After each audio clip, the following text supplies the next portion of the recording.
kan abom edwonsa ahye bosia apam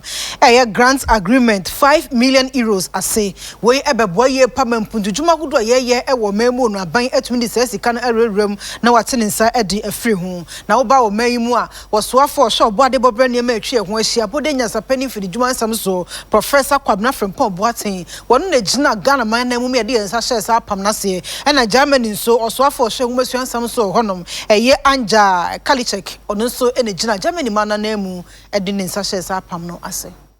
Sa project yi womde abosome aduanan wotwe 48 months ena esi ho a womde eye na womo hwe se wo my Ghana ye bola ye no ye betimi adandan ni nya ahodini afrimu ebe hyase wo kumase afiye mu na echi no atre akọ oman no afanai ba bia. Professor Frimpong Boaten wono editu dwa se wono besisisi adan bi ebeboa ama wo mutiri mopo no etimi aye adwuma wo se ebedu afimpino ene aduanan se bibia ekoyi a sa project no emu aduanan so bekoso e wo Ghana fa bia ye benya ahodin ye megawatts no be se enum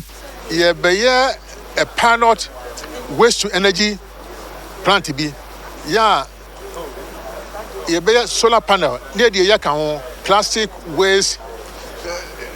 municipal waste so de ye energy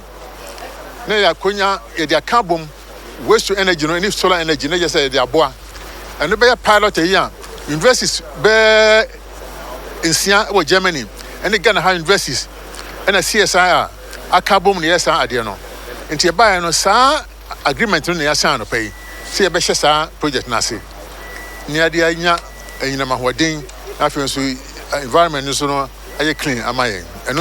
on buy era anjan so ninkasa ye mu no ochiremu say o my Ghana de bia da efia ye 12,000 tons na enam si ye ni kwampa e befa so ni adanda enra no eninti no enam so manyarewa bebre etu atese e wo mamu ma awowo ene mo abone ena ye ni omo etie ebedu afimpino ene aduanan de na Ghana ye nya 10 large scale plants a ye benya ahodin ye free baako eko 5 megawatts e free ma o manfo benya enkanea na afesu yakwa so ene ye mpotemu no emunso ebetie. Every day, 2,000 tons of municipal waste is produced in Ghana,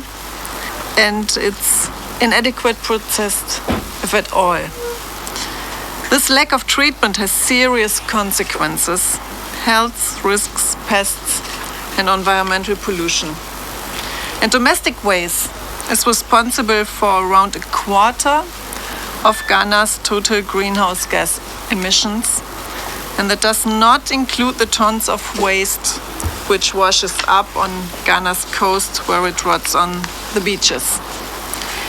Ghanaian and German researchers, working together with businesses from Germany, have an innovative solution for this.